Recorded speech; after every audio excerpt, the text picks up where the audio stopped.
Let's try to find the right answer of these two questions. So during your NCLEX exam, this is one of the famous NCLEX topic, how to give eardrops to child and adult.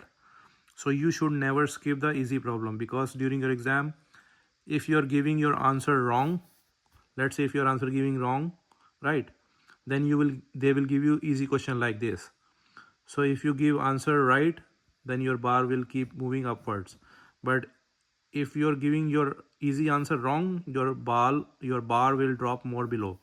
So that means the chances that you might fail if you're not able to give correct answer to easy problem, right? So that's why you should never skip the this kind of easy problem, because you must get 100% correct on this kind of question. So what happen when you see this kind of question, your major concern is that you want to focus on the difficult topic rather than easy topic. So you think I will come back to this question next week, and next week never comes. So you must get 100%, because that's how you will know that at least I know something, right? At least I know I have good foundation on some kind of topics. At least I know how to give eardrops.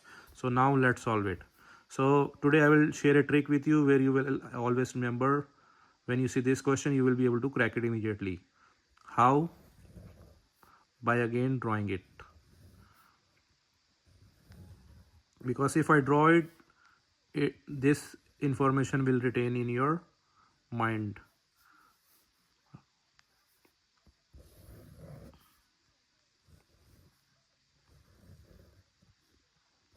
Let's say this is adult.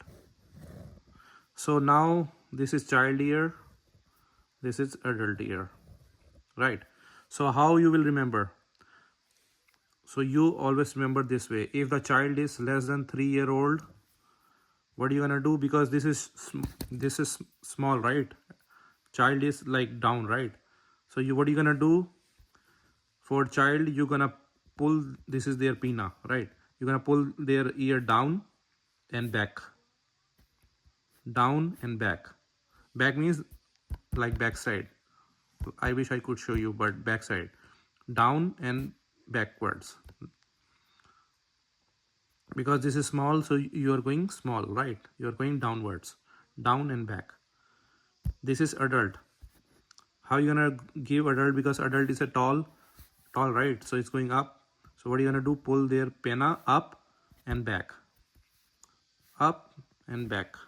Back means going that way, not like back means like this, going up and back. Got it? Backwards. So now I hope this technique now on you will remember. Small,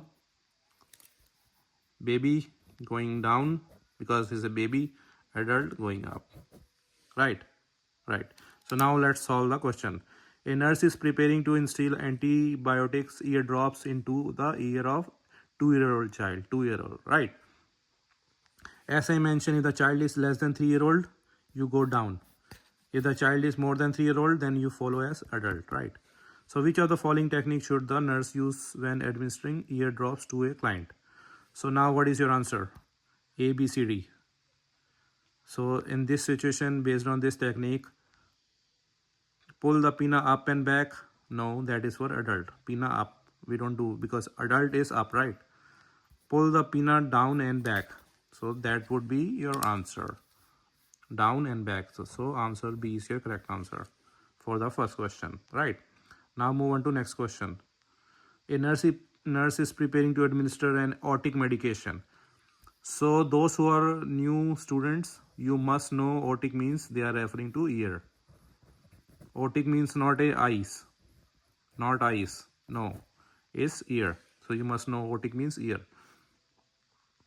This is another thing. Some of you, when you're taking exam, they will give you otic. So some of you may not even know what is otic referring to, right? So that now on you know otic means eardrops. A nurse is preparing to administer an otic medication to an adult client. So now they're talking about adult at this time, right? Which of the following actions should the nurse take? Which action should you gonna take? A, B, C, D. So place the client in leaning forward. No. You put the patient in sideways position, not in the leaning forward, right? Pull the pinna of the client ear upward and back. See, That's the answer. You should immediately get answer correct. Pull the pinna up and back. Upward and backward. You got it? Pull the pinna up and back. Option D, pulling the auricle down and back. Down we use for babies less than 3-year-old. So now on you will remember this, right? So I hope this drawing illustration you will remember today, tomorrow, forever. So I hope, so don't skip this topic. This is one of the famous NCLEX topic. They will give you, if you don't see this in your NCLEX, you will see somewhere, either it's a nursing school or TEAS exam or HACI exit, anywhere there's a possibility that you will see. So you should immediately, even before reading the options, you must able to get correct immediately, right? Right. So now we also covered eardrops, how to give it, right? Right.